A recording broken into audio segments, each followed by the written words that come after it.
vai fazer uma circulada rápida pelas apresentações aqui no nosso círculo de reflexão. Queria dar boas-vindas a todos e todas que estão com a gente aqui já.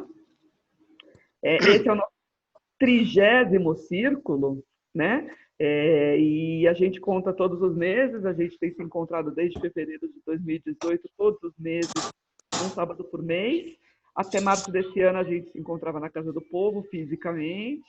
Agora a gente se encontra como grupo da Casa do Povo, mas online, a gente tem se encontrado e espero que em breve voltemos também para o nosso encontro físico.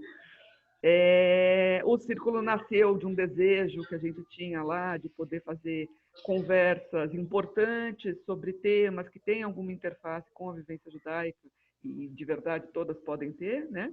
E ao longo desses 30 encontros a gente tem lido textos, a gente tem falado sobre filmes, a gente tem ouvido pesquisadores sobre os seus trabalhos, a gente tem tratado, enfim, de questões que são questões que reavivam a nossa experiência de pensamento aí sobre esses temas todos e aprofundado um pouco mais. Como todos os encontros, a gente se apresenta para que a gente possa se reconhecer enquanto grupo também, né? E eu começo e termino o nosso convidado do dia, que hoje é o Bernardo Sorge.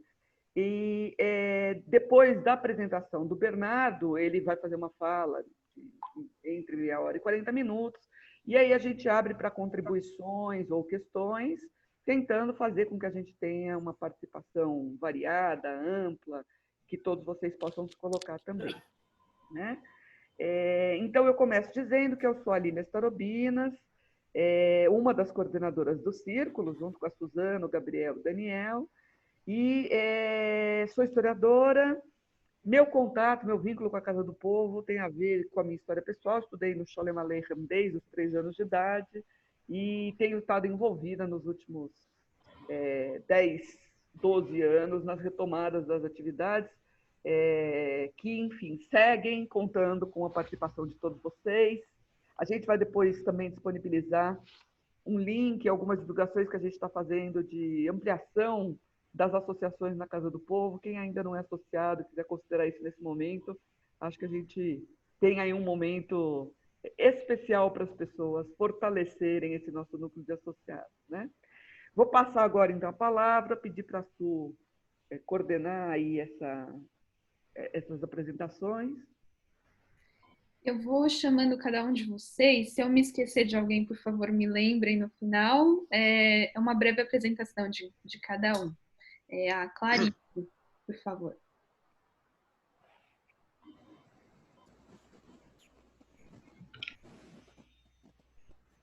Acho que ainda está mutado, Clarice. Já.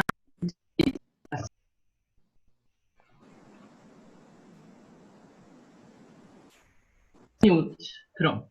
Deu certo? Perfeito. Alô, pronto. Eu sou a Clarice Mester, eu sou arquiteta, justamente eu tenho projetado agora salões de festa que se transformam em homeworking para todo mundo, as festas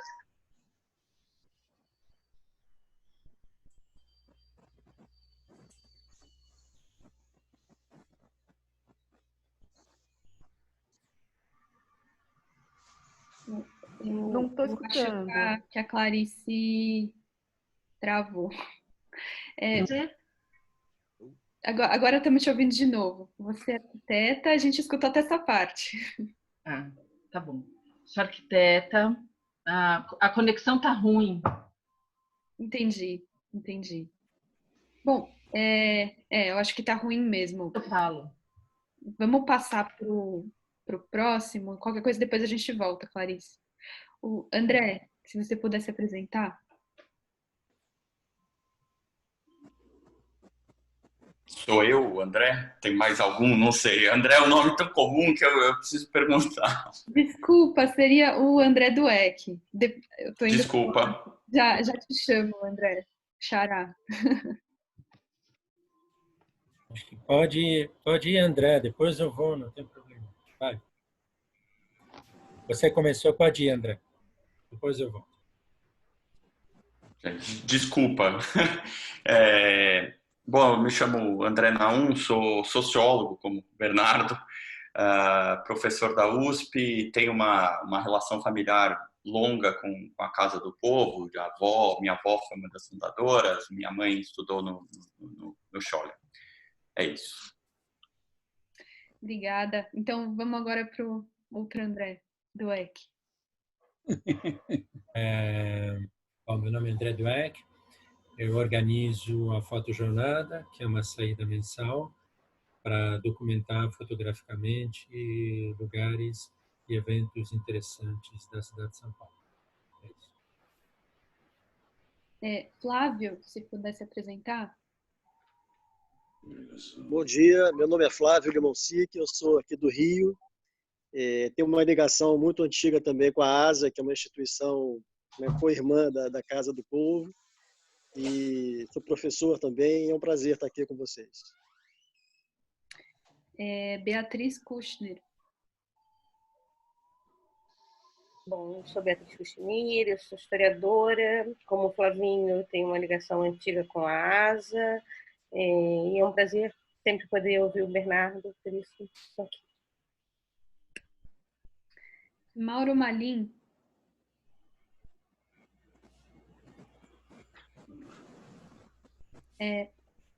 Não dá para ouvir nada. Acho que Mauro está sem microfone. Entendi. A Gladys.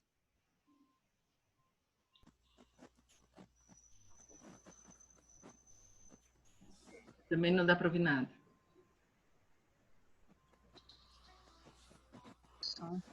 Oi, estão me ouvindo? Então, eu sou professora aposentada de matemática. Eu sei que não tem nada a ver, então, mas eu adoro estar aqui e escutar vocês. É isso. Obrigada. Tem que desligar agora o microfone de novo. Espera aí. Nancy Rosenchan.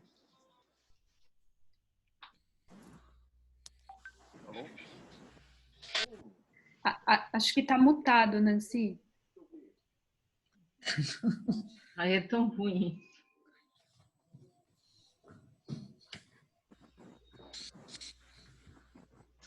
Bom dia, sou Nancy Rosenchan, professora da USP. Obrigada. Luiz? Eu, né? Isso. Primeira vez que eu estou participando e não sei nem o que falar. Por enquanto é isso. Seria uma breve apresentação, mas acho que foi uma presença bastante forte você ter já dito isso. Geraldo Cohen. Oi, acho que eu sou o único Geraldo. Ao contrário do André, Geraldo não é tão pouco. Oi, eu sou Geraldo Cohen, consultor em software, desenvolvimento de software e TI e seguidor da Casa do Povo. Obrigada, Geraldo. Horácio? Bom dia. Eu sou Horácio, moro em Curitiba, tenho uma ligação genética com a Casa do Povo. Estudei no prezinho, no fundamental, meus pais são fundadores, e é isso. Estou sempre presente. Obrigado. Obrigada, Horácio. Beth? Bom dia. Eu sou Beth Bugsbaum. Estudei no Scholler, tá? Que aí começaram as minhas ligações com a Casa do Povo, e hoje faço parte do grupo dos Schleppers. Resumidamente, é isso. Célia Cimbalista.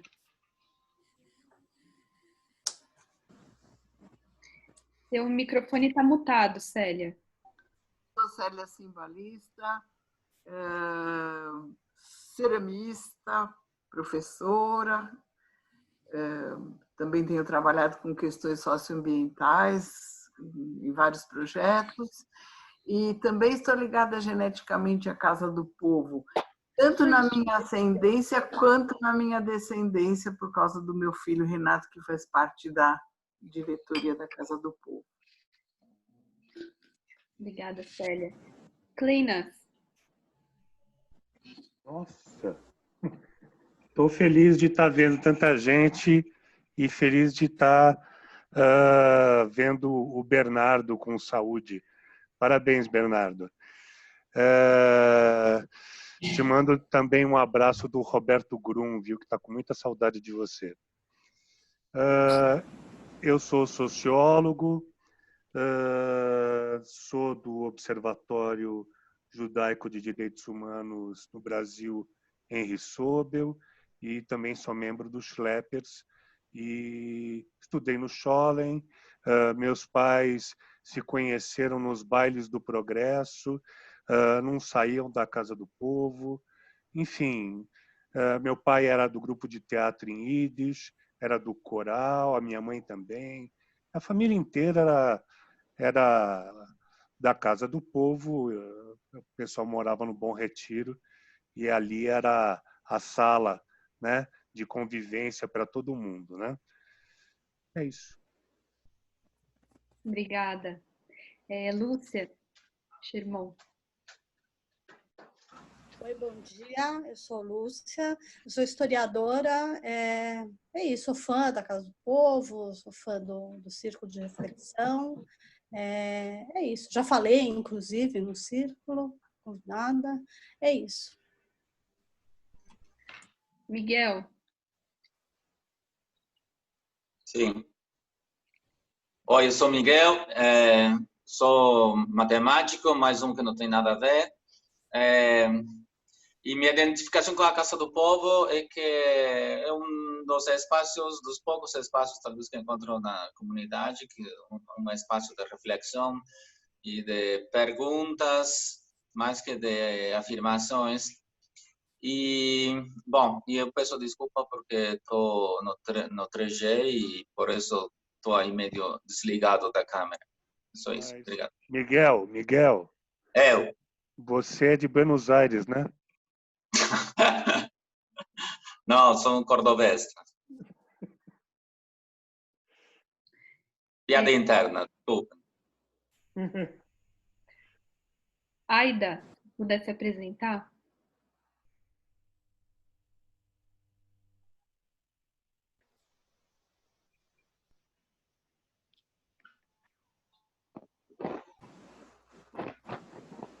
Aidinha. Oi, tá me ouvindo? Estamos te ouvindo. Sim. Tá me ouvindo?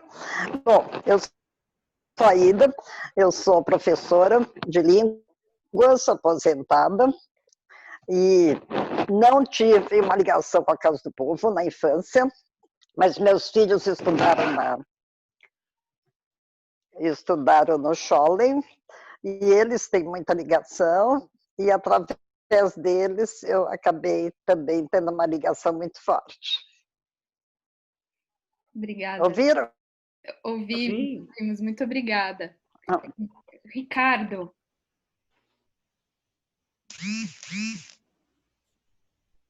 Olá, eu sou jornalista historiador, como o Kleinas, sou também do Observatório Judaico dos Direitos Humanos no Brasil. E, aliás, acho que seria interessante dizer que nessa semana nós lançamos um relatório sobre o antissemitismo durante o governo Bolsonaro, e isso irritou profundamente o secretário Fábio Weingarten. Depois, se houver interesse, eu posso colocar o link desse relatório aí no chat. É isso. Obrigada, Ricardo. Moisés Storch, Moishe. Olá. Bom, eu sou coordenador dos Amigos Brasileiros do Paz Agora e me considero primo do Bernardo Sorge e sempre gosto de ouvi-lo. Estamos aí. Obrigada. Deixa eu ver. Próximo é Frida. Oi, Meu nome é Frida Zolt, sou psicóloga, estudei no Scholem Aleichem e internamente acho que nunca me desliguei de lá. E queria mandar um beijo para o Luiz, que eu vi que está por aí, tá bom? Só isso. Daniel Ávila.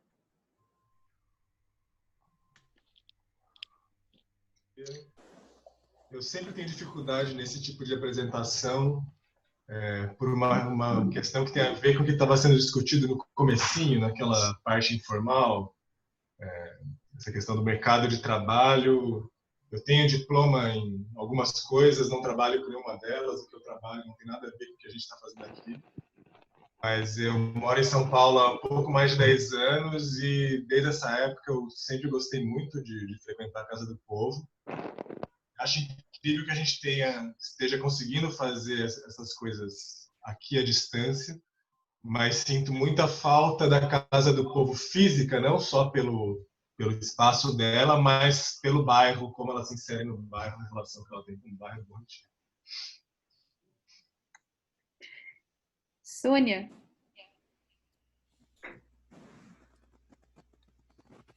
Eu acho que teu microfone está mutado, Sônia.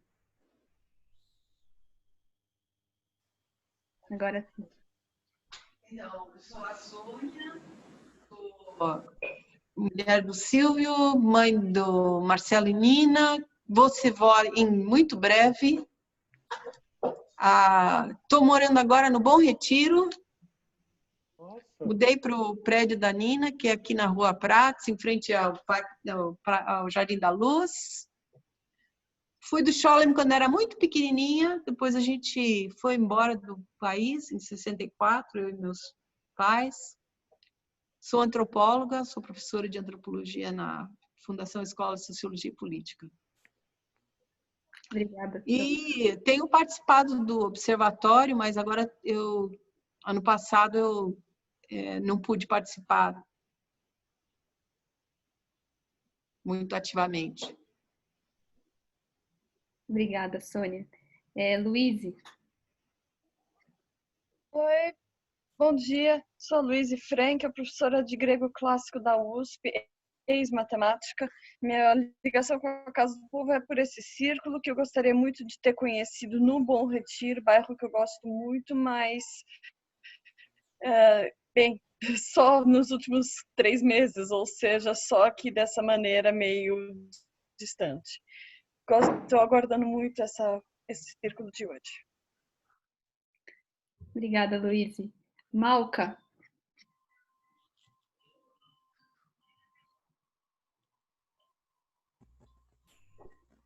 Precisa desmutar, Malca. Teu microfone está mutado. Se puder, fica aqui no canto. Ok. Malca, sou linguista, dona de casa, mãe e tudo mais. E gosto muito da Casa do Povo, sinto como eu estivesse vindo, quando eu vou à Casa do Povo, eu sinto como se eu estivesse indo ao Shomer, ao Ken, ao Dror, que é Ok, é assim que eu sinto. É isso aí. Obrigada, Malca. Se eu não me esqueci de ninguém, eu acho que eu não esqueci, se vocês podem me avisar. Se não me esqueci mesmo, eu passo a palavra agora para o... não, perdão, esqueci dos co-organizadores. Esqueci do Gabriel e do Daniel. Suzana, a Marina também, viu? Não esqueça da Marina, Suzana. Marina! Ela tá... Então, Marina, se pudesse apresentar.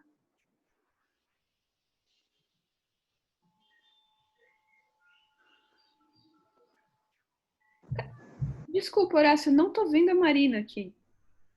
Ela tá. Vamos ver se ela fala.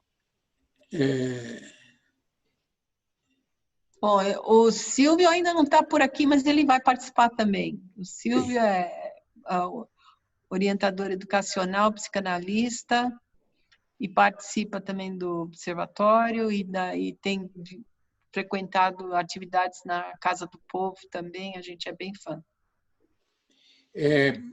Suzana, eu não sei, porque ela estava, não sei se caiu, Eu acho que ela não tem câmera. Entrou Quer na que eu apresente? agora. Se quiser, eu apresento. Se for importante, eu apresento. Não tem importância. Pode apresentar, Horácio, por favor. Então,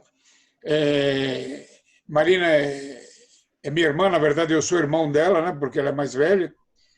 E ela também tem uma ligação visceral com a Casa do Povo, mais do que eu. Foi presidente da Casa do Povo 300 anos, foi professora da Casa do Povo um monte de anos, hein? E muita gente, inclusive, que frequenta, foi aluno dela. Ela está junto com a minha mãe, o Guetta, que conduz o Coral Contradição e que é da turma do Progresso, se conheceram lá com meu pai nos bailes do Progresso, como foi dito hoje, e estão como se diz, e ela atualmente ela está tocando o Coral Tradição, que só canta músicas Yiddish, mas está fora durante essa época de pandemia. É só isso. Obrigada. Ela já reentra. Obrigada, Horácio. Gabriel Neinstein. Você quer tentar, Clarice, se apresentar, que naquela hora não deu? Tá bom já, não precisa. Tá bom? Tá bom. Bom, eu sou um dos co-organizadores do Círculo. Gosto muito, eu acho que nunca trocaria o círculo físico pelo círculo digital. Acho que é legal a gente manter nossos encontros, mas muito se perde, né, da nossa dimensão circular, de fato, né? E aqui a gente tem essa supervisão de ver todo mundo ao mesmo tempo, sem perspectiva, sem, né, estar todo mundo junto, de fato. É um pouco difícil estabelecer essa crítica hoje em dia, mas acho que ela é importante para uma perspectiva futura. Tem uma notícia que a gente pode até reforçar no final, mas a gente está a caminho, muito próximo de disponibilizar alguns círculos que já foram feitos nesse formato virtual que a gente está gravando, inclusive esse está sendo gravado, e a gente está fazendo um canal que ainda não temos o link, mas muito em breve teremos, e vamos mandar para vocês para poder rever, recapitular algumas coisas que já foram, os encontros que já foram feitos. Eu sou Gabriel Neinstein, eu estudo arquitetura na FAO e sou pesquisador do Centro de Estudos Judaicos e gosto também de interagir com artes visuais, com música e com judaísmo. É isso aí. Daniel Dweck. Eu sou Daniel, estudei Ciências Sociais, atualmente estou cursando doutorado em Estudos Judaicos na USP, sou do Conselho da Casa do Povo e trabalho no SESC São Paulo. Obrigada. Bom, então eu acho que a gente terminou. Eu sou Suzana, editora e também organizadora do Círculo. Passo agora a palavra para o Bernardo se apresentar e já introduzir o assunto. Obrigado a todo mundo, obrigado à Casa do Povo pelo convite. Eu sou professor titular de Sociologia da UFRJ, aposentado, e acabo de publicar um livro, Em Que Mundo Vivemos. Acredito que vocês receberam o link, né? Um livro que eu decidi publicar em tempos de coronavírus, né? Já estava com uma editora, retirei e decidi publicar em forma eletrônica e gratuita, porque eu achei que nas circunstâncias atuais não tinha sentido pensar em uma publicação em papel, não tendo um horizonte de tempo claro, quando as pessoas terão acesso de novo a livrarias, etc. Muito bem, eu vou tentar, em muito pouco tempo, não vou sintetizar o livro. Se eu pudesse sintetizar um livro de 150 páginas em 40 minutos, não teria escrito o livro. Então, vou simplesmente colocar alguns dos temas, alguns dos pontos Eu geralmente, quando falo, tento relacionar os temas do livro ao público, né? No caso aqui, certamente um público de esquerda, em uma tradição ampla, né? E, portanto, meu interesse é estabelecer um diálogo com esse público, em uma forma, um diálogo sempre crítico, né? Porque um sociólogo, como sempre falo, um cientista social, não vende nada, né? Tenta analisar, explicar, e há uma diferença entre pensamento científico e pensamento ideológico. Não que o pensamento ideológico seja melhor, pior, superior, inferior, né? Cumprem funções diferentes, né? A ideologia tem como papel uma certa simplificação, definição de objetivos, né? Que se consideram prioritários. E o analista social tem que procurar entender a complexidade do mundo, indicar pistas, mapear a realidade, e a partir desse mapa cada um escolherá em função de valores, prioridades. Mas essa relação entre pensamento social e pensamento ideológico, eu acho que pode ser uma relação criativa ou uma relação improdutiva. Improdutiva é quando o pensamento social fica simplesmente a serviço e serve para justificar opções ideológicas, né? Eu acho empobrece o pensamento social. E o pensamento ideológico não pode ser ao luxo de ter a complexidade do pensamento social, porque ele tem que escolher prioridades, definir objetivos e tentar unificar o público em torno de uma identidade, né? Que mobiliza, que cria fidelização, que dá um horizonte, né? Que mais que tudo cria esperança, né? O sociólogo não necessariamente é bom em criar esperança, pelo contrário, há um certo maior pessimismo maior, não, né?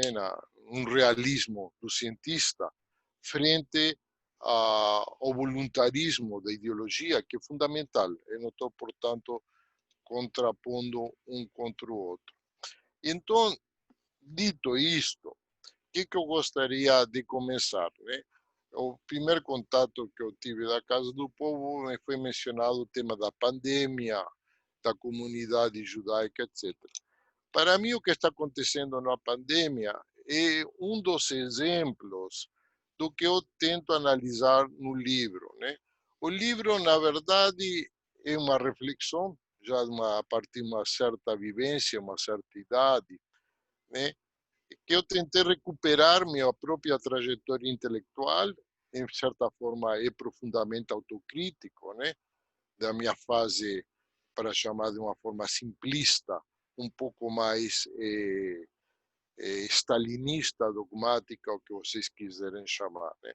Eu acho que na tradição da esquerda, a gente sempre fala democracia, democracia, mas nunca aprofundiza o significado do que isso significa, né? E aí começamos com a primeira contradição que eu vivi durante boa parte da minha vida, e me afastou, inclusive, de uma certa esquerda dogmática, que no livro eu chamo o monoteísmo secular, né? O monoteísmo religioso, basicamente, tenta reduzir tudo a um princípio organizador da realidade, que se apresenta como aparentemente coerente, pelo menos em termos de uma justificação do dogma, né? Ou seja, há uma referência absoluta a livros sagrados, etc., né? Em caso de dúvida, pergunta ao pastor ou ao rabino, né? A partir do qual se pode deduzir o que fazer, né? Como conviver. Eu entendo que a modernidade, e fundamentalmente a democracia, é politeísta. Por politeísmo não me refiro a Deus, obviamente, me refiro ao reconhecimento que a vida social implica em valores contraditórios, que não são reduzíveis, a não ser num imaginário de um mundo harmônico, que alguns pensam que pode algum dia existir. Eu, pessoalmente, não acredito que seja assim, inclusive porque a vida é por si mesma cribada de contradições, as mais variadas, né? Então, o primeiro passo para se entender, inclusive não é só democracia, a convivência no lar, na família, nas relações humanas, é reconhecer que a vida social está cribada de valores fundamentais, todos eles, mas que na convivência prática implicam em contradições. Não dá para juntar um certo egoísmo que é necessário para sobreviver e com solidariedade, com prioridade para minha família e prioridade para a humanidade. Não que não seja importante a família, a humanidade, o egoísmo, a solidariedade. Deve-se reconhecer que todo esse conjunto de valores compõem a vida social. E a vida social é uma constante negociação entre valores diferentes, todos eles fundamentais. Na teoria dos sistemas, existe um princípio que diz que mais critérios a gente introduz para tomar uma decisão, mais acertada será a decisão. Se a gente quer organizar uma escola, a vida familiar ou a sociedade por um único critério, a gente empobrecerá e criará uma rigidez insuportável. Na verdade, se você diz tudo vai ser em nome da solidariedade, tudo vai ser em nome da liberdade, tudo vai ser em nome da justiça, você, na verdade, está empobrecendo enormemente a convivência social, porque o ser humano está cribado de demandas, de desejos, de valores contraditórios. Então, o ponto de partida, para mim, para entender uma sociedade, é o fato que o social sempre tem demandas contraditórias e que só ao nível da ideologia ou de uma utopia, que não tenho nada contra, mas utopia por definição é algo que não existe, né? Quando a gente tenta entender o aqui e o agora, a gente tem que fazer escolhas, e não só escolhas como negociações, né? E que não são a priori, não são nunca absolutas, né? Vou dar um exemplo muito simples, né? O tema da pandemia, né? Tem a questão central de salvar vidas, tem o tema da economia, que existe sim, né? Não adianta. Obviamente, alguém poderá argumentar que, do ponto de vista da eficiência, se você não dá conta da pandemia primeiro, não vai resolver nem a economia, nem a pandemia. Tudo bem, mas há um reconhecimento que nos encontramos frente a demandas que são necessárias para, obviamente, a vida humana é fundamental, mas se você fecha uma sociedade por um ano, corre risco de matar todo mundo de fome, né? Então, a vida social sempre tem demandas contraditórias. E se nós entendemos isso, não entendemos também como se dão os conflitos sociais. Mais ainda, quando a gente pensa em uma sociedade capitalista e democrática, que no momento atual só existem sociedades capitalistas democráticas. E capitalismo e democracia têm princípios de organização diferentes, com valores diferentes, né? Há uma velha tradição revolucionária que diz: se há capitalismo, não há democracia, e, portanto, né, como na velha tradição marxista dominante 50, 60 anos atrás, simplesmente considerava a democracia uma forma de ditadura da burguesia, né? Que se alguém quer pensar desse jeito, não tenho nada a dizer contra, porque são escolhas ideológicas, né? Mas, enquanto, e aí sim, Bernardo, pessoa física, moral e ideológica, pensa que capitalismo democrático não é a mesma coisa que capitalismo fascista, né? Por exemplo, o capitalismo nazista, eu acho que temos que pensar, então, o capitalismo democrático com uma realidade contraditória, conflitiva, mas que também produziu enormes avanços em formas de organização social quando se dá em forma virtuosa, né? O estado de bem-estar social, né? Países europeus, os mais variados, né? Onde 50% do produto bruto, na verdade, é transferido por Estado, né? Ou seja, se você diz que Dinamarca é uma sociedade capitalista, certamente é, mas também é democrática. 53% da riqueza produzida na Dinamarca é transferida para o Estado, que faz, por sua vez, assegura através disso políticas sociais, políticas de transferência, etc. Então, meu problema, neste caso do livro, foi tentar entender as principais contradições que surgem no bojo do capitalismo democrático. Eu volto a insistir, estou tentando contar uma longa história em forma muito simplificada. Aqueles que tiverem tempo de exposição podem procurar o livro para ver o argumento, muitos argumentos que nem vou entrar aqui sobre sociedade de informação, etc. Muito bem. Então, o que eu argumento no livro, dos argumentos, é que o capitalismo democrático tem 3 grandes áreas de conflito. Né? O primeiro, aqueles que vocês todos foram socializados, que são conflitos socioeconômicos. Que é a famosa luta pela distribuição da riqueza social entre diferentes grupos sociais. O segundo nível de conflitos são os conflitos socioculturais.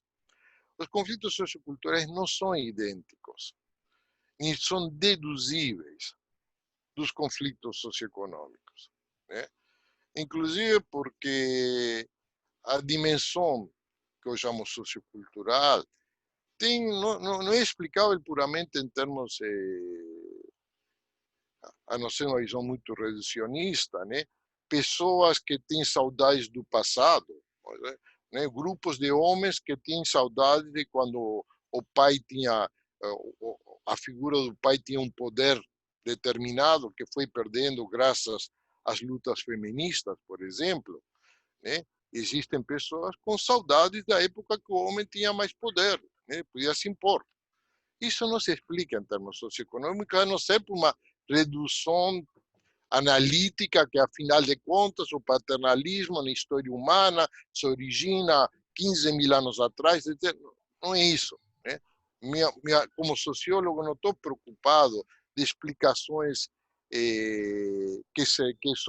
que nos levam atrás da história. Então, me interessa entender os seres humanos, seus sentimentos e seus impulsos que o levam a fazer certo tipo de escolhas. Né? Então, por um lado, temos, por exemplo, a questão dos direitos feministas, que colocou parte de setores da população em um saudosismo frente a um passado que ela se sentia empoderada. Né? Temos grupos religiosos que têm uma dinâmica própria, obviamente têm interesses econômicos, mas religião é religião, não adianta. Né? Uma das coisas que, como sociólogo, sempre me chocou no Brasil é que os nossos sociólogos não entendem a religiosidade do povo brasileiro e que não se explicava e nunca se explicou puramente em termos, inclusive, de uma igreja católica que, no caso brasileiro, tinha pouca penetração do ponto de vista teológico, catecismo, né? Mas que é fundamental para o equilíbrio, para o sentido de vida das pessoas.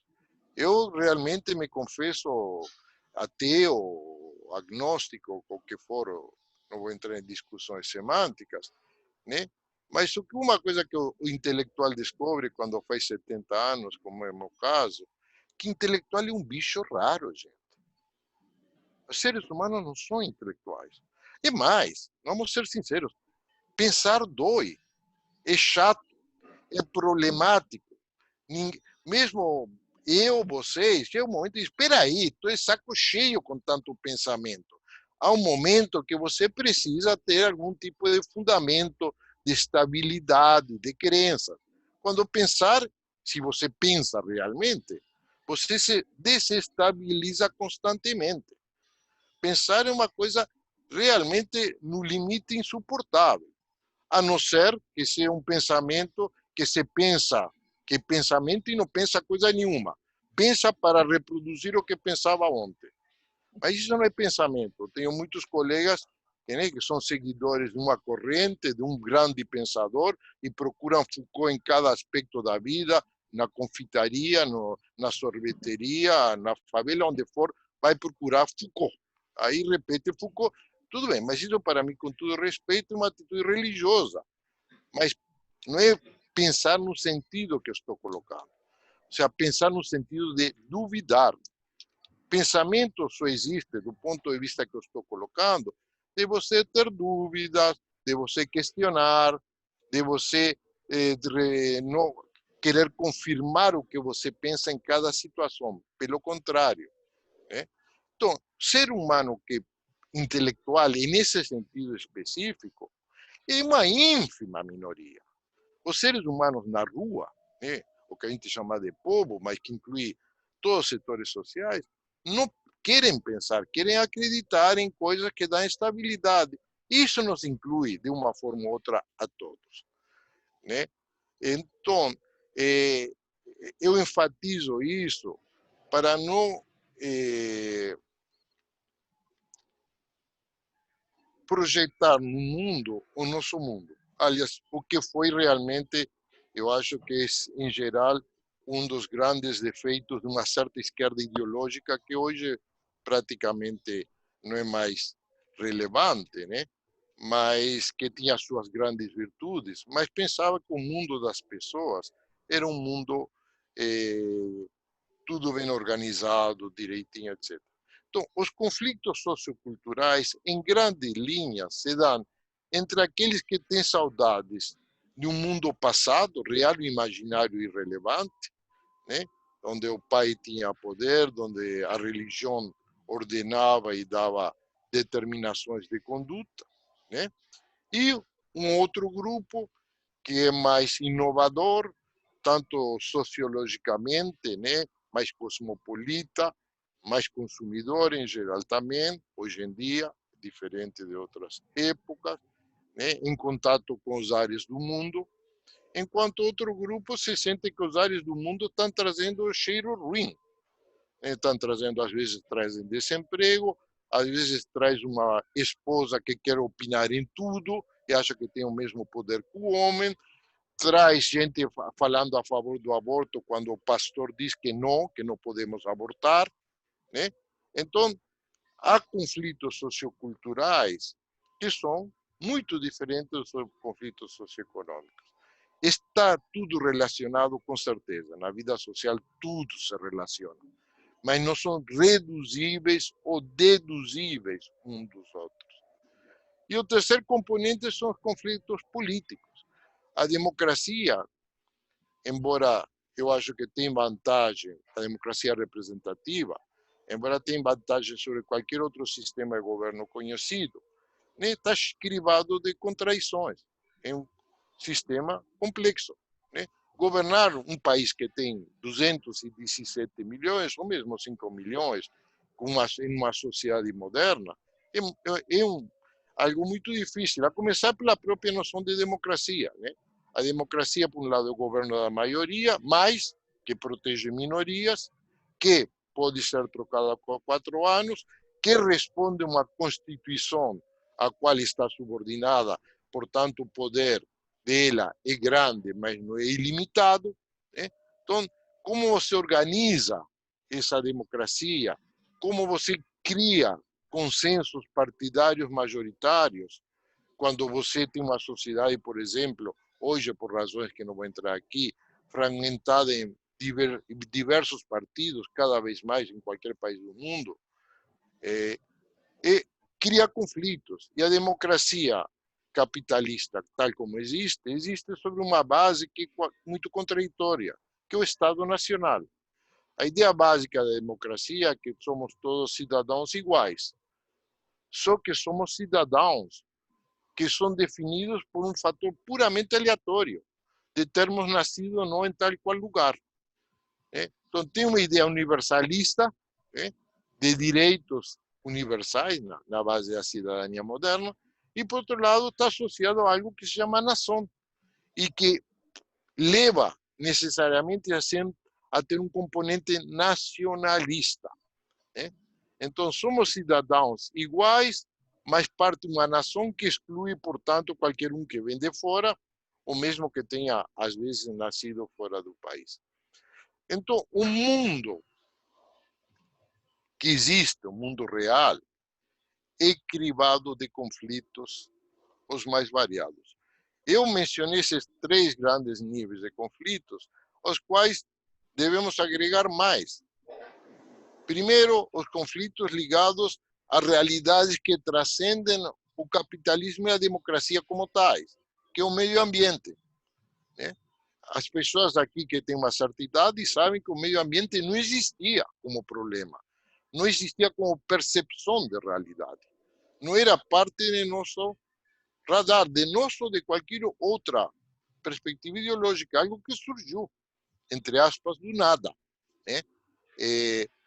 O ambiente coloca novos problemas, do tipo, inclusive, prioridade, desenvolvimento econômico, crescimento ou uma proteção do meio ambiente que pode ter eventualmente custo, né? Dando um passo atrás, que é um dos temas que está implícito no livro, embora não é o tema central, mas acho que é um tema central por uma agrupação de pessoas como aqui presente, sobre o conflito de valores, é um tema que eu acho que a gente sempre teve dificuldade de enfrentar, ou enfrentou em termos individuais, mas nunca foi realmente explicitado totalmente, que é o conflito entre liberdade e justiça, né? Quando eu falo conflito, eu quero deixar isso muito claro. Conflito não é uma coisa ruim. Conflito é da essência da convivência humana. É ruim quando a gente tenta eliminar o conflito, seja pela força, seja por um fechamento ideológico que renega o conflito. Convivência, né? Eu vejo que a Sônia, que o marido está lá presente, tem conflito, Sônia, você com teu marido. Não me fala que não tem, né? Olha lá atrás, ele fazendo assim. Porque a convivência implica em conflitos, implica em escolhas, às vezes mais ou menos banais, qual é o filme que a gente vai ver hoje, na época que tinha cinema, né? Ou a coisa mais essenciais, mais importantes, né? Ou seja, quando eu falo que há conflito social, e isso eu diria é o primeiro passo de autocrítica que eu me faria frente àquele velho passado de esquerda. No nosso horizonte, o conflito era, por definição, algo ruim a ser eliminado. É uma certa dialética hegeliana que toda contradição iria ser superada, etc., né? Não há um momento na história, na vida das pessoas, de harmonia. Tem uma conversa epistolar do Sigmund Freud, não me lembro se era com Romain Rolland, e Romain Rolland era um filósofo suíço, muito famoso na época, né? Um Tolstói. E o Romain Rolland escreve para Sigmund Freud como que a gente pode encontrar a harmonia, né? E o Sigmund Freud, no estilo direto dele, responde: só voltando para a barriga de tua mãe. Ou seja, quando você saiu de lá, não tem mais harmonia. Então, a ideia do conflito deve ser aceito como algo inerente da vida social, frente ao qual ou você tem uma posição totalitária, né? De você nega o conflito, você simplesmente demoniza o outro lado, você tem o monopólio da verdade, dos sentimentos certos, ou do que for, e outro lado é o mal, né? Isso todo totalitarismo, de direita e de esquerda, tem essa característica, se nega o conflito, né? Eu nunca vi nenhum documento cubano que fale de conflito. Em Cuba não há conflito, né? Porque não é legítimo o conflito, né? Então, a ideia de que o conflito é essencial na vida, eu acho que é algo que a esquerda tradicional deve receber, aceitar, e a partir daí que se constrói a democracia. Há conflito, tudo bem, cada um tenta propor soluções diferentes para os conflitos, trata de formar maiorias e empurrar uma decisão mais para um lado que para outro, né? Mas não se trata de pensar de que esse conflito vai desaparecer, né? E aí vem o segundo ponto do debate. Eu estou hoje, né, um pouco sobrevoando áreas diferentes. Espero que vocês me perdoem, porque é muita coisa para ser conversada. Eu gosto mais. Eu sempre sou, nesse sentido, professoral. Eu espero que a pessoa leia o livro. E o que eu tenho para dizer é um extra, né? É aquilo que não está exatamente no livro. Né?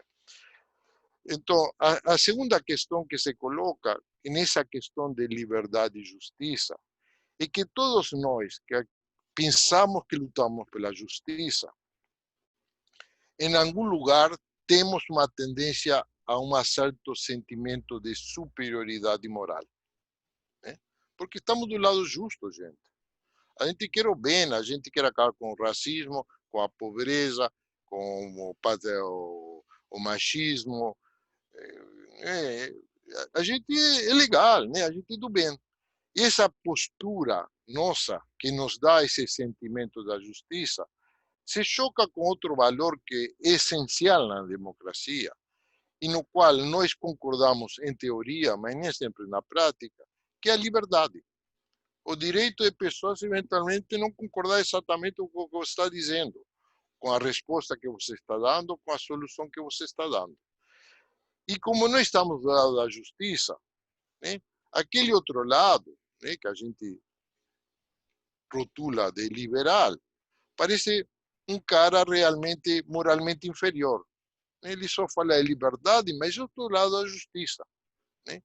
E frente à justiça, eu tenho até direito de negar a pessoa que pensa diferente a mim a argumentar e que ele expresse sua visão, né? Valorizar a liberdade. Em última instância, a gente valoriza mais a justiça que a liberdade.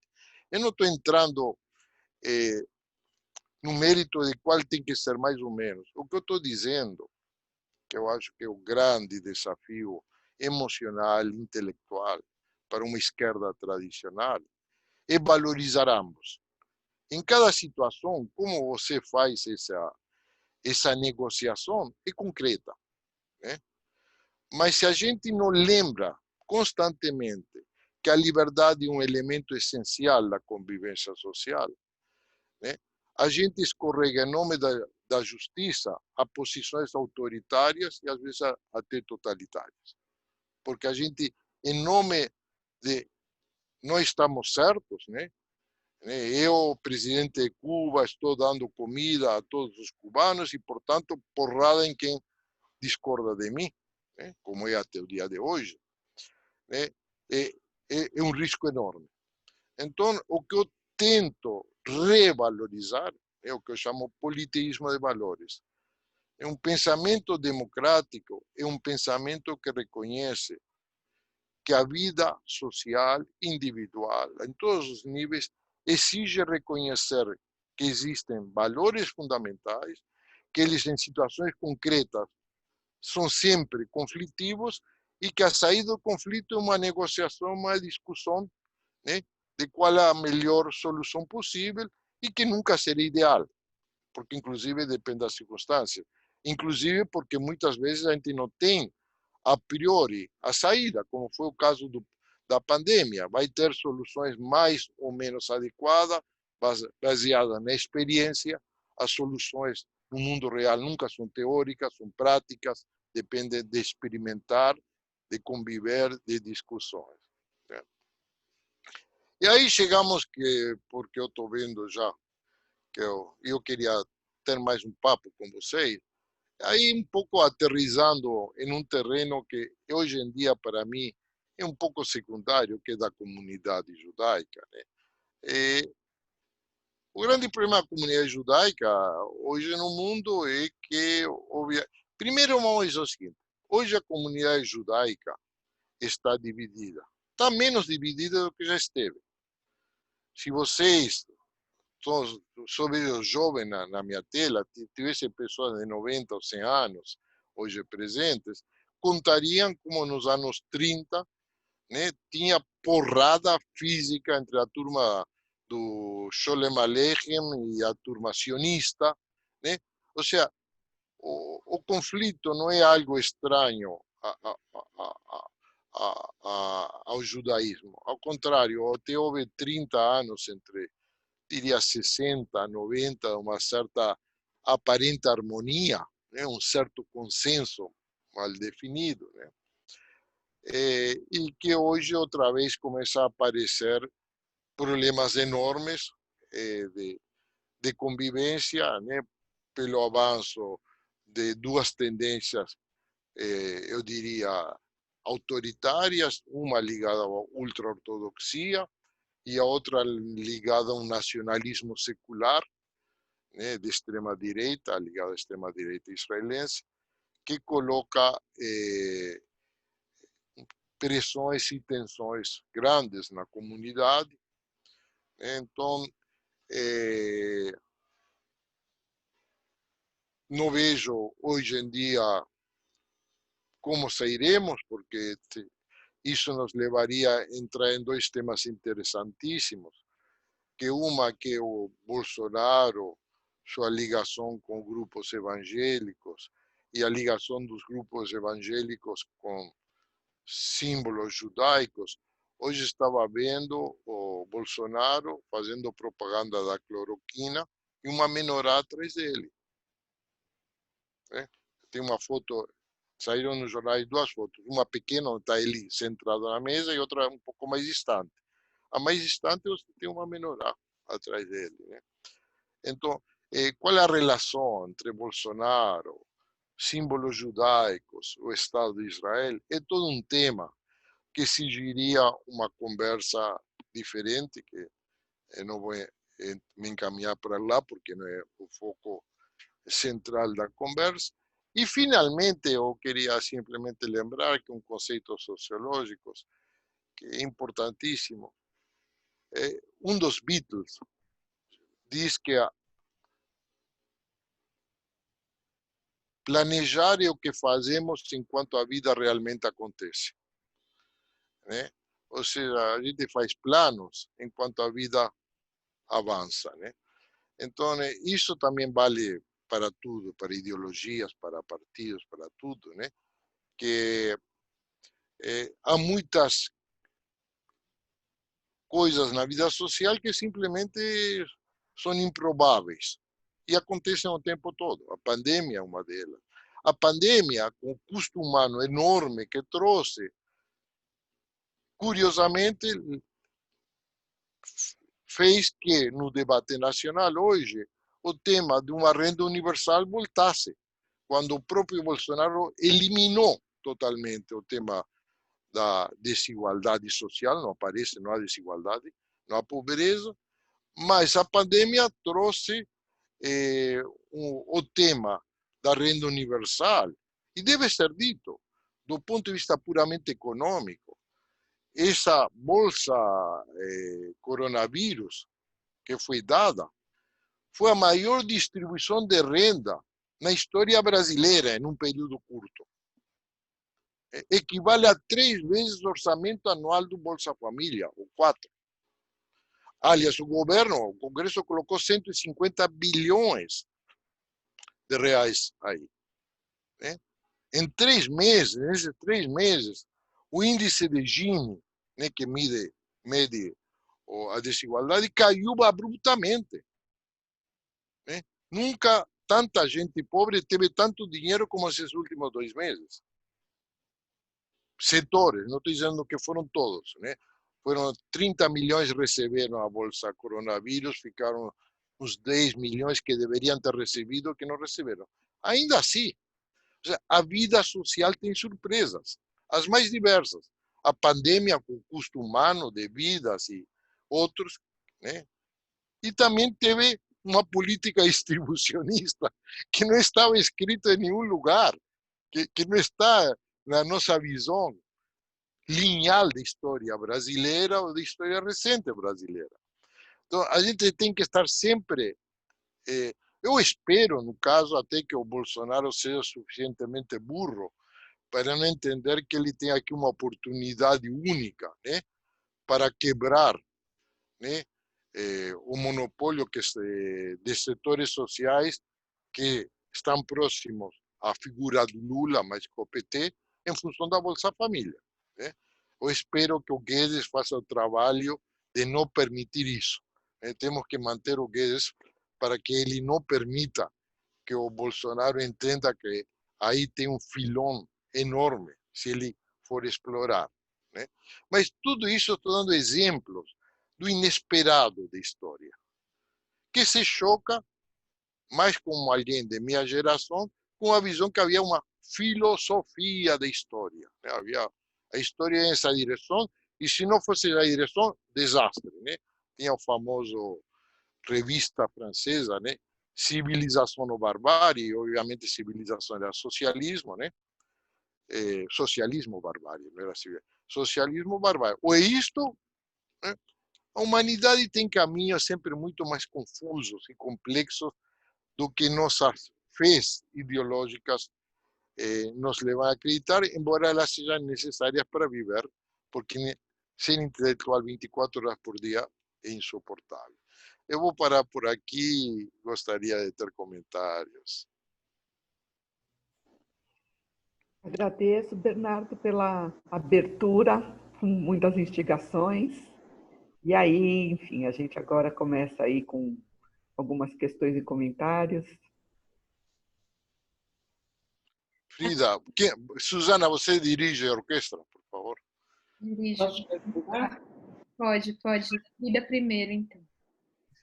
Primeiro, eu queria agradecer. Foi não só muito gostoso, como foi instigante. Foi gostoso acompanhar, ver as colocações, pontos muito importantes. É muito legal o golpe narcísico nos pensadores. Agora, quando fala em justiça e liberdade, imediatamente, sempre, me vem uma questão. Como é que a gente faz com o discurso nazista?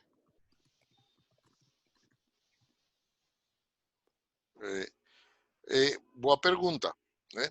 O que mostra que também liberdade tem limites, né?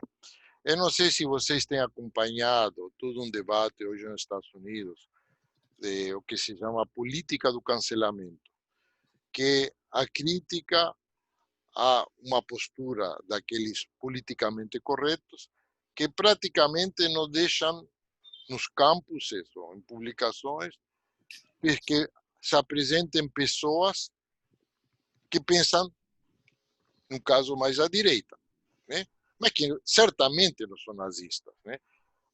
Eu não gosto do Bolton, que foi assessor do Trump, mas nazista ele não é, né? Um cara é uma direita clássica americana. Hoje ele não pode entrar nos campuses americanos, porque trabalhou para o governo Trump. Pessoas, em muitos campuses, pessoas que defendem a existência do Estado de Israel, uma solução pacífica, mas se definem como sionistas, em muitos campuses não podem falar. Eu não estou defendendo essas pessoas em si, acha claro. Ou seja, a questão central é o seguinte, aonde que você coloca a linha? E essa linha não é dada a priori. Esse que é o drama humano. O ser humano não tem garantias, a não ser que pergunte ao pastor ou ao papa. Ou ao secretário-geral do partido, na época que ele existia. Não é verdade? Agora, se somos seres livres, eu acredito que é o que queremos, gostaríamos de ser, é um ideal que queremos nos dirigir, há um problema.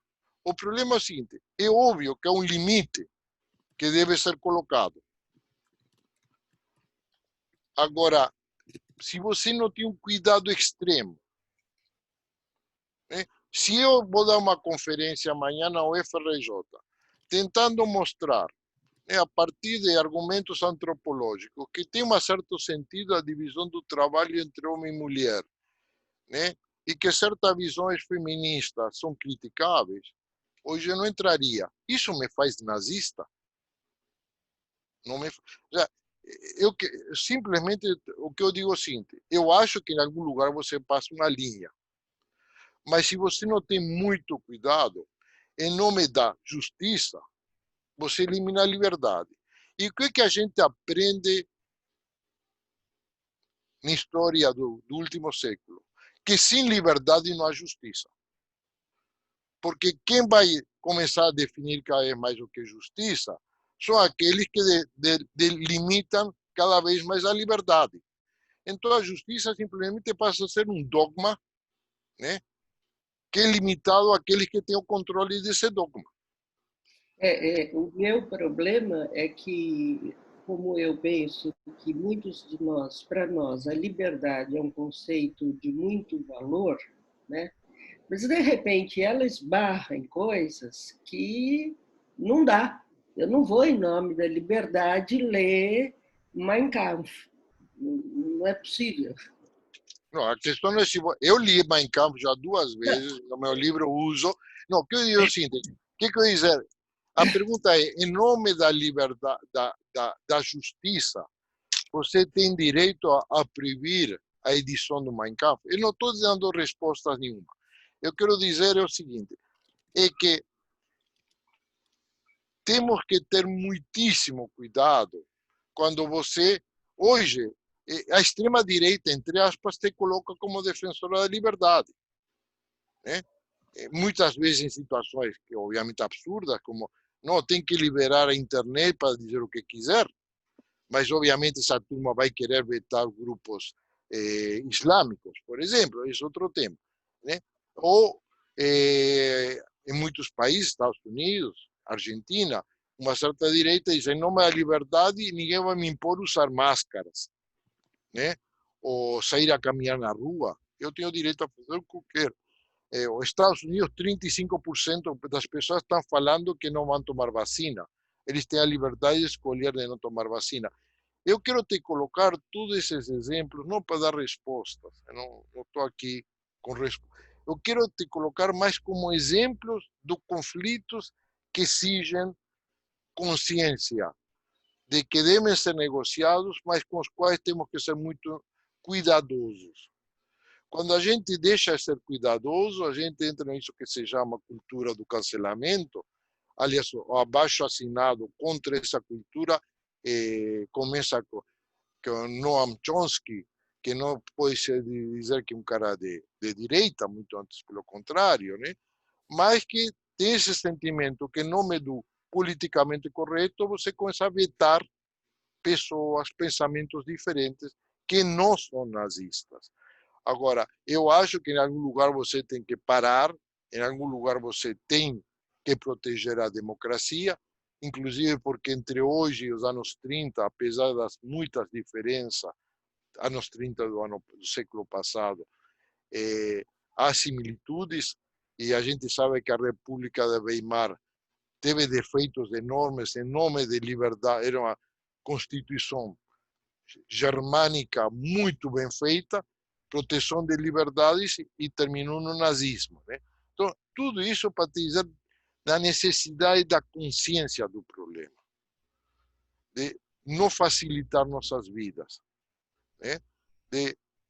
Existe um ponto que você diz, isto não passa, tudo bem, mas pessoas que pensam diferente ao que você acha em termos de justiça social, de organização da família, do que for, em princípio tem direito a explicar por quê, mesmo que você não goste. E se você não gosta, não leia, não vai na reunião, mas não proíba, né?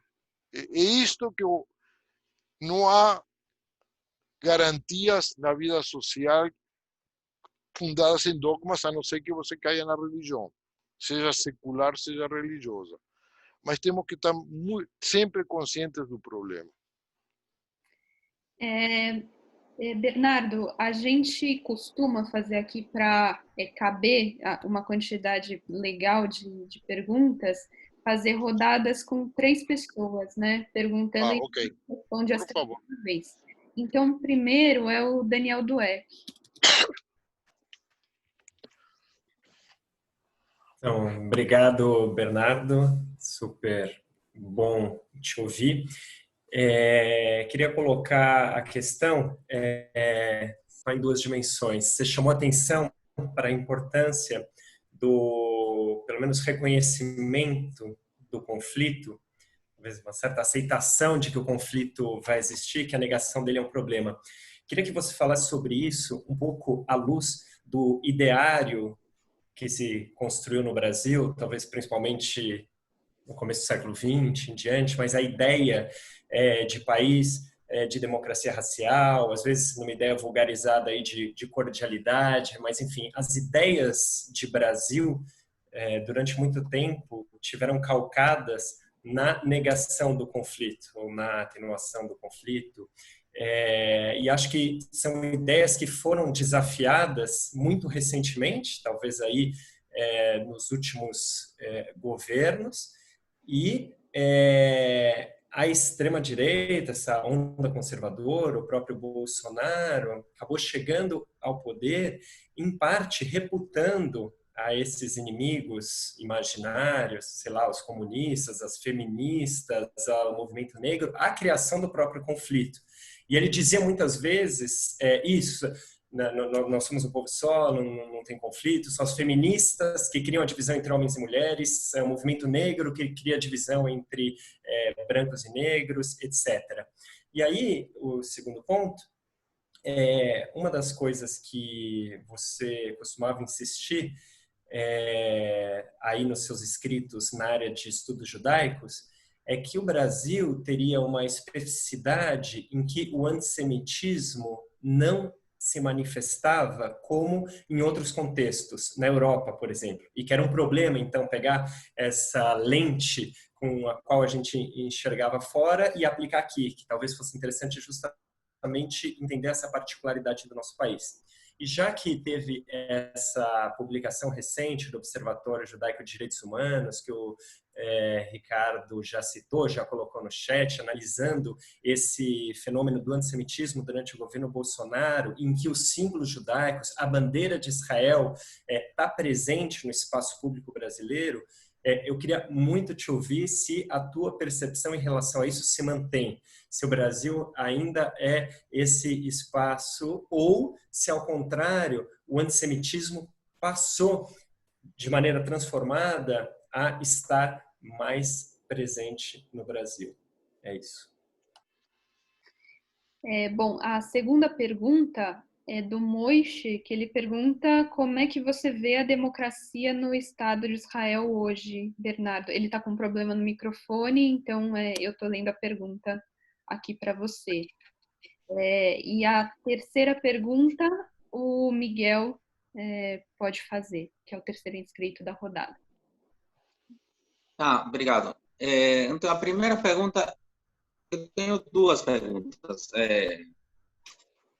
A primeira é se essa pouca intelectualidade ou a intelectualidade, questionamento, pensamento crítico da humanidade, que é talvez característica de uma minoria, é uma questão, você vê isso como uma questão apenas que não foi atingida e que pode ser atingida através da educação, que não foi atingida historicamente, e que temos esperança de fazê-lo, ou é uma questão mais intrínseca do ser humano.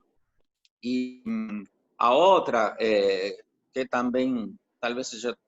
Eu vi minhas duas perguntas como um pouco futurológicas, mas e a segunda parte da pergunta tem a ver com a conversa prévia ao início do círculo. Então, a questão eu vejo, a gente está um pouco extasiado com as oportunidades da situação atual da pandemia, de repente, justamente como você mesmo, de estar falando com pessoas brilhantes que estão do outro lado do mundo, ou não estão aqui do lado, e a gente está aproveitando essas oportunidades. E eu realmente fiquei encantado com sua exposição. E a minha pergunta eu fiquei com a dúvida também pelo meu lado, eu vejo o meu lado pessoal na academia. Será que isso não vai ir em deterioro? A gente tem as oportunidades de escutar as pessoas mais brilhantes. Então, hoje vamos fazer seminário com um professor de Oxford e de Cambridge e de Stanford, Mas que a de nosso colega da Unicamp e da UFRJ, que a gente escutava toda semana. Eu vejo se a questão é se toda essa situação não pode, de alguma forma, eu estava fazendo um paralelismo como se fosse um capitalismo liberal violento. Então temos extrema liberdade, então vamos lá, liberdade, vamos pegar o melhor, mas isso vai acabar sendo um deterioro ou uma falta de oportunidade para outras pessoas. Obrigado. Posso tentar responder? Realmente tem uma história famosa, né, que perguntaram, que veio uma pessoa, perguntou para o Rabino Hillel, né, para sintetizar toda a Torá enquanto ele ficava parado em um pé. Né? Nesse tempo tinha. E aí o Hillel respondeu, né, não faças o outro que não desejas que façam a ti. Ou seja, as perguntas de vocês, cada uma delas exigiriam respostas longas. Não vai ser possível, então me desculpem a simplificação que vou ter que fazer na minha resposta. Né? Então, sobre a pergunta do Miguel, vamos ser claros. Eu acho que o que vem pela frente não é bom, não, em muitos aspectos. Eu acho que a universidade, em 10, 20 anos, vai ser grande parte dela vai ser online, né? O que vai levar a uma concentração, né? Utilizando velhos conceitos do capital, concentração e centralização de pessoas star que vão vender seus serviços para o mundo todo e o resto dos professores podem ir esquecendo que vão ter emprego universitários, estou falando, né? Pelo menos. Ou seja, realmente vem aí uma revolução pela frente enorme no sistema universitário e que eu não vou entrar agora no mérito e na análise do que isso vai ter algum ganho e muitas perdas, né? E obviamente já nos Estados Unidos a formação online é a forma barata de você estudar, mas vai ser cada vez mais a nível global e realmente quem tem emprego que fique nele, mas os que esperam ter, imagino que as chances serão cada vez menores. O pensamento crítico, minoria, veja bem, Miguel, eu diria o seguinte, o pensamento crítico, no sentido forte da palavra, não é o domínio de uma minoria. Não existe pensamento crítico no sentido radical da palavra. Ou seja, no sentido radical da palavra, ninguém suporta o pensamento crítico o tempo todo. É parte da condição humana. O que existe é o que eu chamo pensamento intelectualizado do mundo. As pessoas que estão o tempo todo matutando, intelectualizando sobre a última frase do Olavo de Carvalho, a última frase do Bolsonaro. E essas pessoas que vivem um mundo mediados pela intelectualização. As pessoas, a grande maioria, não estão aí. É interessante, existe muita pesquisa no mundo de pessoas que estão interessadas na vida política, antes da internet, depois da internet, e em geral dá 15 a 20%. França, Brasil, o que for. Pessoas que realmente seguem. O resto da população não intelectualiza tanto o lado da política. E se você procurar pessoas que realmente intelectualizam a vida, deve estar 0, alguma coisa. Né? Agora, não significa que sejam críticos. Simplesmente significa que eles intelectualizam a vida. Né? Tenta argumentar mais. O pensamento crítico exigiria um debate e uma reflexão da minha parte que não dá tempo agora. Democracia Estado de Israel. O Moisés, sacanagem, né? Porque isso é outro seminário, é outra conferência, não é o que... Eu diria o seguinte, se você quer uma definição simplista, eu diria que Israel é uma etnodemocracia. Né? É uma democracia que assegura direitos democráticos a um grupo que são judeus e, em certa medida, também aos cidadãos de Israel. por outro lado, é um Estado colonial, né? No sentido mais ou menos clássico da palavra, tem domínio econômico, militar, de fato, sobre uma população que não tem direitos cidadãos. Então, o conceito clássico mais próximo é de Estado colonial. Então, é uma etnodemocracia, uma democracia que tem um lado dele, né? Por que eu falo Estado colonial? Se você pensa em Inglaterra, até 80 anos atrás, era uma democracia, e era um Estado colonial. Tinha milhões e milhões de pessoas sob seu domínio que não tinham direitos. Você diria, alguém em 1950 diz que Inglaterra não é democracia? Não. Era uma democracia e um Estado colonial. Eu acho que Israel, para simplificar muito um debate complexo, né, é um país, e se anexar, vai ser um Estado democrático com apartheid. Vai ser isso. É uma definição, eu diria, mais adequada, né? Se vive como se anexar, vai ser um Estado democrático com apartheid, que parte da população não forma parte, né? Na África do Sul tinha democracia para os brancos, para os negros não tinha. Obviamente, eu falo apartheid no sentido lato, não como aconteceu na África do Sul ou como acontecia no sul dos Estados Unidos, que tinha apartheid até os anos 60, né? Então, cada caso exige uma análise concreta. Sobre antissemitismo no Brasil, eu gostaria de ver o informe. Daniel, se você puder me enviar, você ou alguém da tua turma, manda por e-mail. Eu redes sociais, eu reconheço que eu utilizo pouco, muito pouco, abro pouco. Não gosto do debate no interior das redes sociais, porque são muito pobres. Não estou negando a função, a relevância, tudo isso. Estou falando de mim, pessoa física, né? Então, eu, em geral, não entro muito em redes sociais. Então, eu gostaria de ver. Olha, eu sigo achando que o Brasil não é um país onde o antissemitismo do tipo europeu continua no presente, né? O que aconteceu, de novo, nesses últimos anos, é um fenômeno que o surgimento, dois fenômenos paralelos.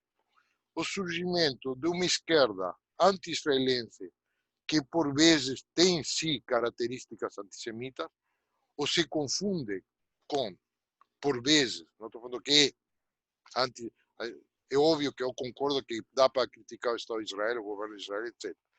Mas eu acho que há sim setores de esquerda anti-Israel e com componentes antissemitas. Então, esse é um fenômeno novo que surge antes de Bolsonaro, do lado da esquerda.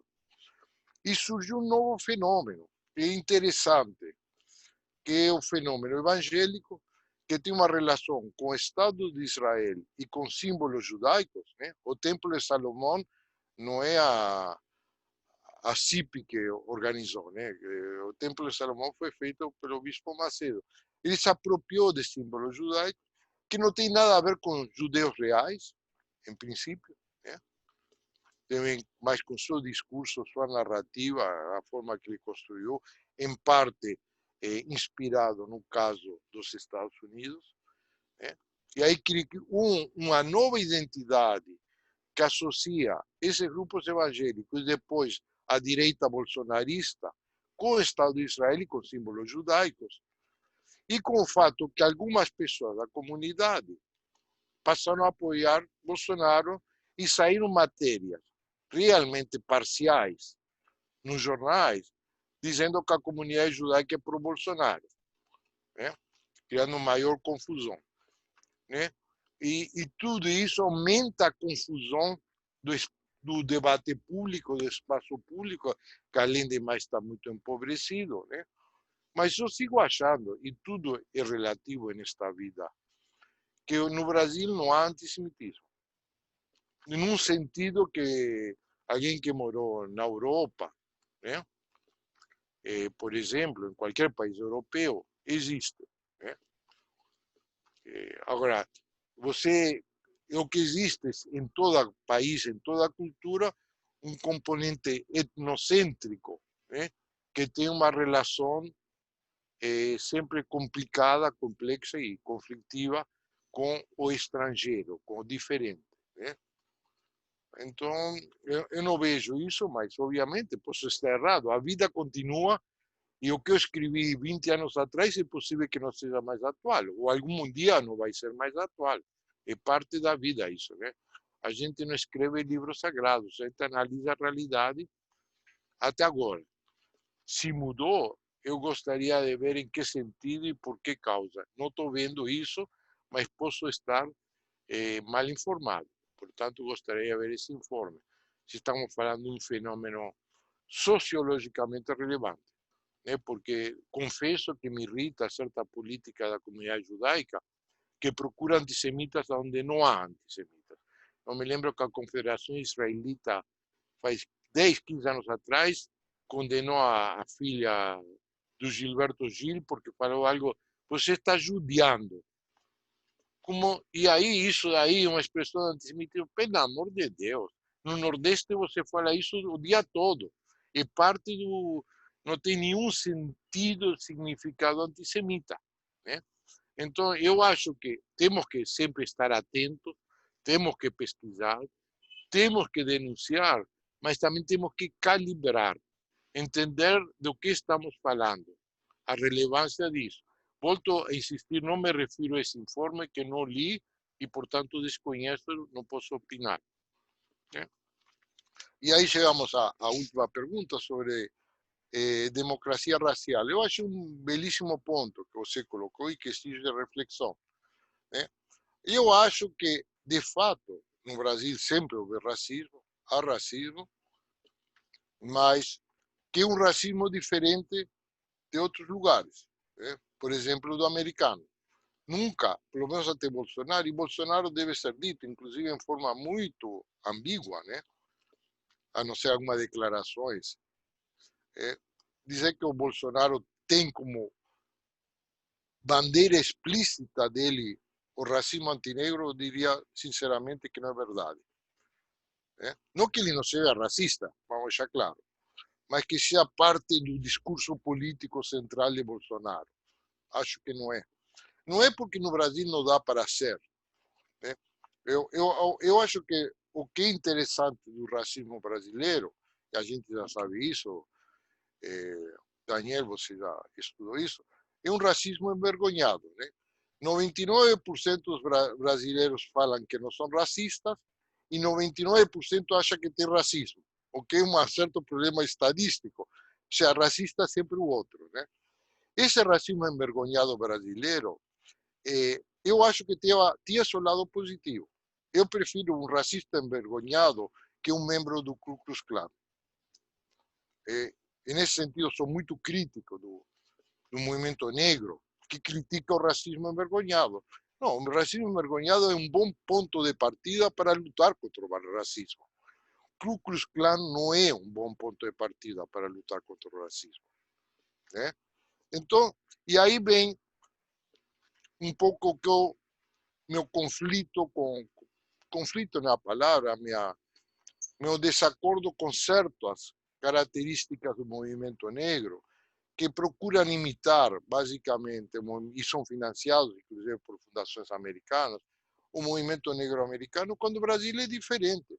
Não é que é diferente porque que não tem racismo, óbvio que tem, e muito, mas tem características próprias.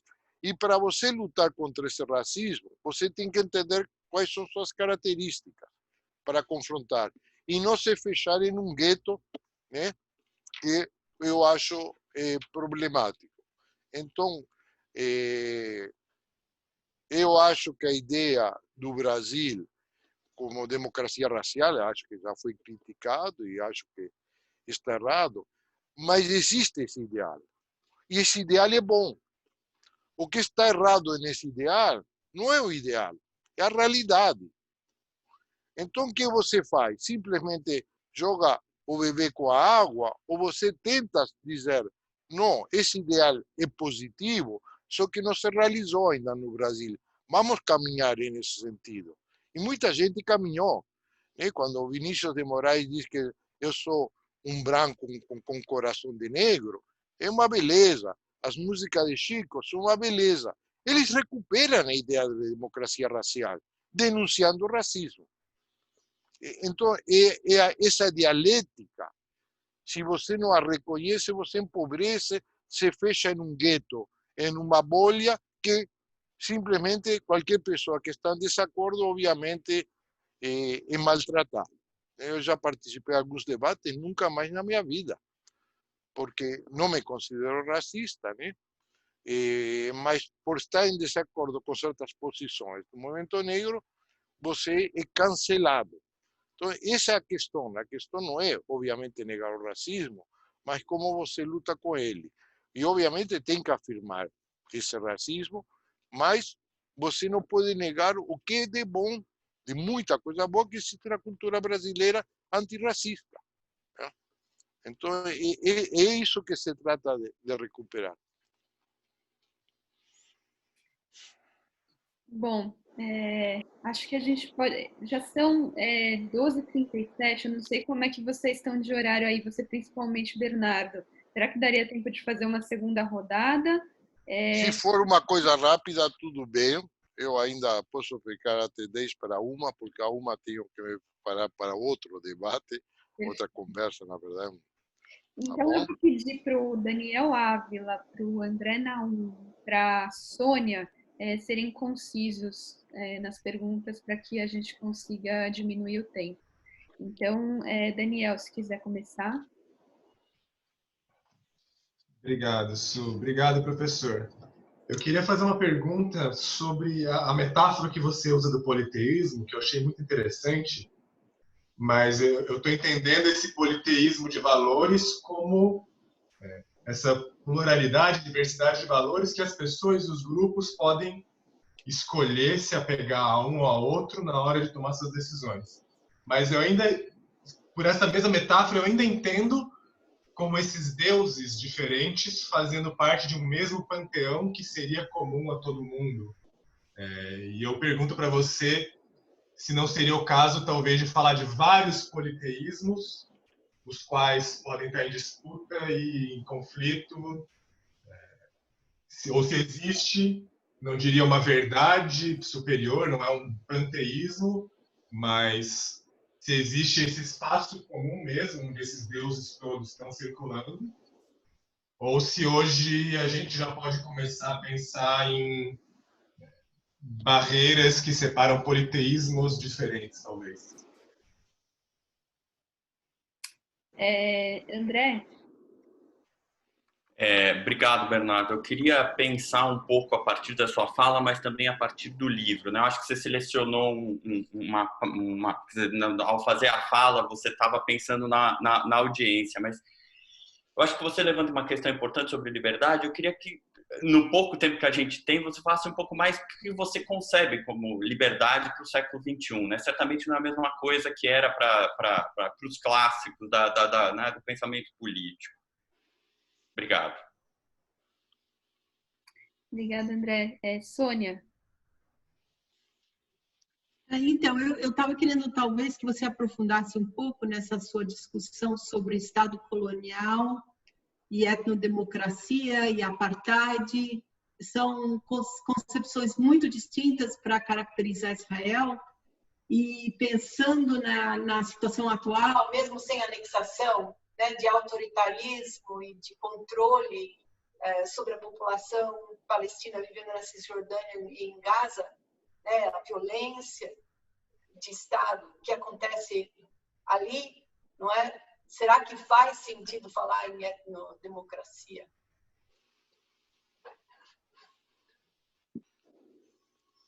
Muito bem, eu vou responder muito rapidamente, porque a questão do Estado de Israel realmente exigiria um debate. Eu acho que em Israel, o que seriam as fronteiras de pré-67, tem democracia. Não é perfeita, tem problemas, tá? Não existe nenhuma democracia perfeita, deve ser lembrado, né? Mas instituições legais funcionam, inclusive para os árabes israelenses, né?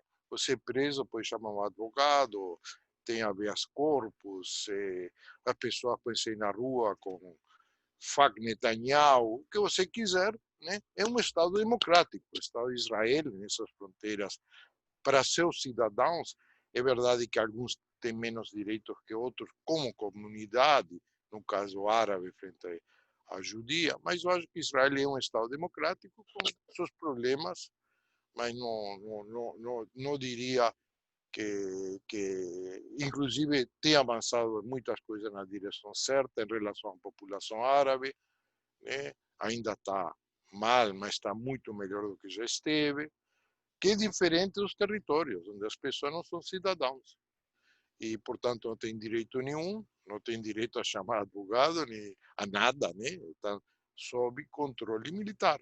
Então, em relação à população de Gaza, da Cisjordânia, não é democracia. Israel, frente a essa população, é um Estado colonial, para chamar de alguma forma, né? Uma forma claramente não democrática, né? E se Israel decidir em algum momento anexar, vai ser um Estado apartheid, um Estado democrático com parte da população vivendo no apartheid. Nenhum conceito todo conceito se usa do passado para definir situações novas, mas basicamente são variações desses modelos, né? Em relação a André, liberdade do século XXI. André, eu espero dedicar meu próximo livro a esse tema. Então, eu não tenho certeza que a liberdade vai sobreviver no século XXI. Eu acho que as novas tecnologias criam uma possibilidade de novas formas de autoritarismo, né? Então, eu acho que o fenômeno da extrema-direita é fundamental, dedico parte do livro a ele, mas em termos de perspectiva histórica, o problema é muito maior, né? E fundamentalmente colocado pelas novas tecnologias, primeiro tecnologias de informação, mas também as biotecnologias estão criando novos desafios, né? Então, qual vai ser o sentido da palavra liberdade? Hoje, quando eu penso em liberdade minha, não tem nada a ver com o que era 30 anos atrás. Eu antes, quando viajava, a minha esposa me ligava, me escrevia uma carta, nunca teve um telefonema, 30, 40 anos atrás, eu estava na Europa, Estados Unidos, era proibitivo, né? Aí mandava uma carta. Hoje, onde você estiver, alguém estará te controlando. Você perdeu o sentido de privacidade, praticamente, no mundo de hoje. Para mim, liberdade sem privacidade, por exemplo, é uma contradição. É mais, liberdade inclui o direito a mentir, né? Eu não quero contar para ninguém certas coisas. Hoje você está acabando com a mentira, gente. E não é bom, é muito ruim. Eu não estou fazendo apologia da mentira, mas a mentira como, inclusive, um mecanismo de autodefesa que todo ser humano tem que ter, né? Então, que vai ser da liberdade no futuro, quando a privacidade tende a desaparecer, e desaparece a privacidade significa que desaparece a mentira? E mais, uma coisa que eu aprendi quando morei no Peru, é que mais mente é pobre, porque a única forma é se proteger frente ao mais poderoso. Quando você tem uma pessoa mais poderosa na tua frente, você tem que mentir. Né? Criança tem que mentir de vez em quando tem uma mais chata, né? Intolerante, mente, né? Então, o que vai ser a liberdade no século XXI? Eu não sei. Eu acho que estamos indo no último capítulo do livro, dou algumas indicações, mas eu exijo toda uma reflexão dessa sociedade que estamos entrando cada vez mais, que já entramos, né? E que, obviamente, André, você está convidado a discutir comigo quando eu começar a escrever o livro. E, finalmente, subindo para a última pergunta, Daniel, eu não falo que você se apega a um valor ou a um outro. O que eu estou dizendo é que você se apega sempre a vários valores. Eu sou um santo ou um paranoico, só tem um único valor. Seres humanos normais sempre temos vários valores ao mesmo tempo. Quando você pensa que tem um único valor, você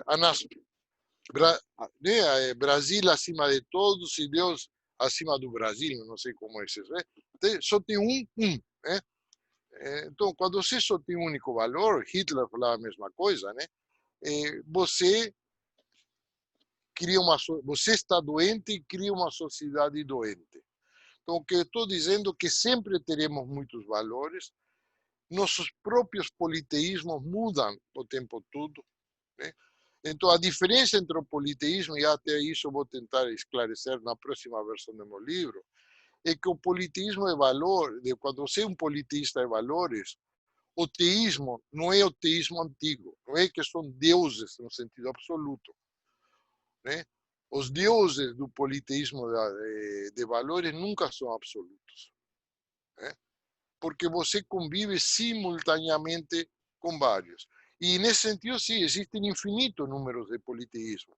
Você a cada dia vai mudando o mix de teu politeísmo interno, inclusive em função do que acontece lá fora, né? Então, isso. Há um outro problema que é muito mais complexo, e não vou entrar, obviamente, hoje, porque não é o tema, é que qual é o fundamento do politeísmo de valores? A ideia, numa crença profunda, de que é bom o politeísmo de valores. Porque se aparece um ultra-ortodoxo, você fala politeísmo de valores, e se ele fosse coerente e consequente com a Torá, teria que estar apedrejado, né? Então, o fundamento do politeísmo de valores, que volta àquela pergunta sobre o fascismo também, é o que permite o politeísmo de valores. E é realmente a valorização da liberdade, do pluralismo, da diferença. E no seu interior haverá milhares de politeísmos, né? O problema aqui que você faz, nesse contexto, com pessoas que ainda estão ligadas ao monoteísmo, né? Ou seja, o mundo politeísta tem um problema com o mundo monoteísta. Esse que é a grande tragédia. Esse monoteísmo pode assumir a forma do fascismo, pode assumir a forma de um comunismo revolucionário que não respeita a democracia, né? Pode assumir a forma de uma teocracia, como no Irã, os setores em Israel que gostariam de impor. Então, como politeísmo e monoteísmo convivem? Esse é o grande debate hoje na filosofia, né? Especialmente entre dois grandes autores, que são Habermas e Taylor, né? Que não vou entrar agora por lá, porque o tempo está acabando e eu não queria perder a oportunidade de agradecer a vocês. Realmente foi muito legal, curti muito, realmente vocês são um público muito legal, todas as perguntas foram interessantes, me obrigaram a pensar, portanto, doem, quando se é obrigado a pensar, dói, mas eu diria, o pensador é um masoquista, né, no bom sentido, né, que gosta de sentir que pensou que tinha a resposta e, na verdade, descobre que não estava tão completa essa resposta, né? Então, vai ter que seguir pensando. E queria, portanto, agradecer o convite e a presença de vocês. Bom, eu aproveito para agradecer também a tua disposição e eu acho que o instigar geral, né? Acho que essa ideia do pensar dói e, ao mesmo tempo, do se sentir provocado é algo que nos faz seguir juntos e refletindo e debatendo, né? Bernardo, há um pedido, se você puder disponibilizar teu e-mail para algumas pessoas que gostariam de mandar comentários ou perguntas. Você pode disponibilizar meu e-mail. Você tem, obviamente, sim, tenho, sim. Que é simples, Bernardo Sors, Bernardo Sorge, meu nome, uma palavra só, @gmail.com. gmail.com. Beleza.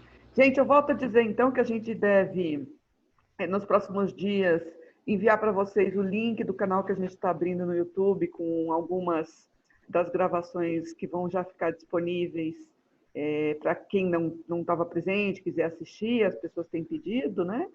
E vamos mandar também, né, nessa próxima newsletter os links das ações que a gente está atuando junto com a Casa do Povo, e aí essa perspectiva da gente seguir engrossando as fileiras das nossas associações na Casa do Povo, nesse momento que me parece que é bastante relevante que a gente consiga fortalecer as instituições que a gente tem, né?